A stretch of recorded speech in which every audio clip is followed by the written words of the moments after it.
یوں نجات مل جاتی میں مدینے کا سچ مچ مدینے کا سچ مجھ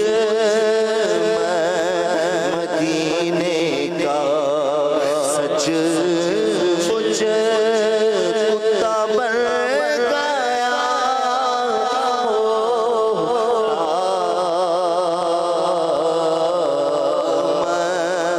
مدینے کا سچ مجھ اونٹ پر گیا ہوتا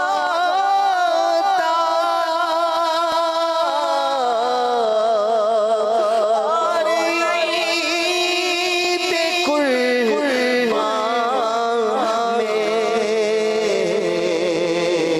کاش دستے آقا سے کاش دستے آقا سے کاش دستے آقا سے نہر ہو گیا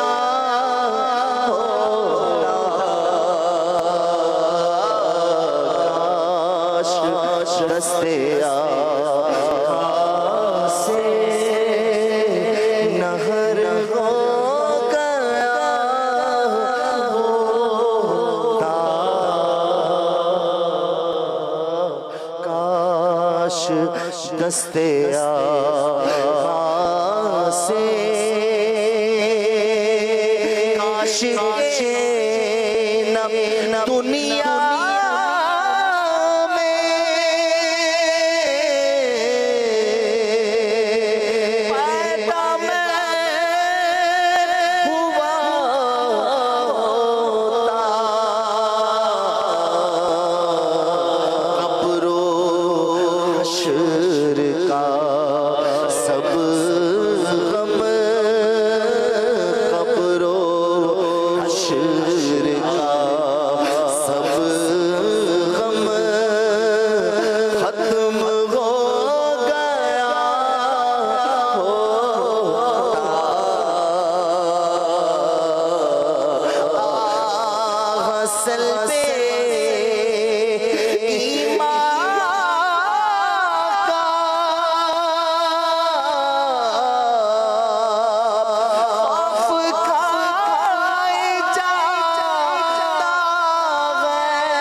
کا سب غم ختم ہو گیا ہوتا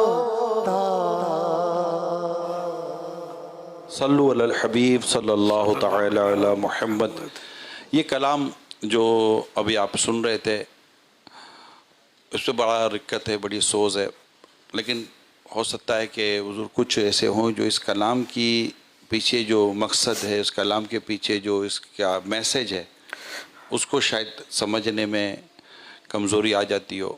تو اس پورے کلام کے پیچھے ایک سننے والے کو کیا تصورات آنے چاہیے؟ ہر ایک کا تصور آئے یہ ضروری نہیں ہوتا، لیکن معنی پر، مقصد پر، اس کی روح پر نظر ہو تو ہو سکتا ہے کہ حضرت صدیق اکبر مسلمانوں کے پہلے خلیفہ حضرت سیدنا ابو بکر صدیق رضی اللہ تعالیٰ عنہ نے ایک بار چڑیا کو، پرندے کو درخت پر اڑتے ہوئے دیکھا، ادھر بیٹھتی کہ ادھر سے میوہ چنتی، ادھر سے پھول کھاتی. تو آپ نے فرمایا کہ کاش اس کی جگہ میں ہوتا. اس میں حکمت اور لوجک یہ کہ اس پرندے سے آخرت کا حساب نہیں لیا جائے گا، اور نہ اس کو کوئی نزا، خلاص نہ اس کو کوئی نزا کی سختیاں جیسے انسان کے لیے وہ تو ان کو ہوں گی نہیں. تو کاش میں اس کی جگہ میں ہوتا کہ آخرت کی فکر نہ ہوتی، قیامت میں اٹھنا، قبر میں جانا، قبر کے سوالات سے واسطہ پڑھنا وغیرہ. اللہ یہ تو بخشا ہے اور یقینی جنتی ہیں، لیکن ان کا خوف خدا کا غلبہ.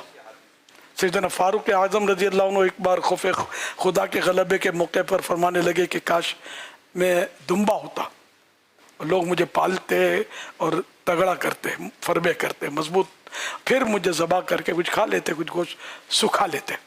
کاش میں انسان نہ ہوتا. تو انسان بن کر یہ کہ ہیں بڑی آزمائشیں ان مانو کر کہ ایمان سلامت رہے گا یا نہیں رہے گا.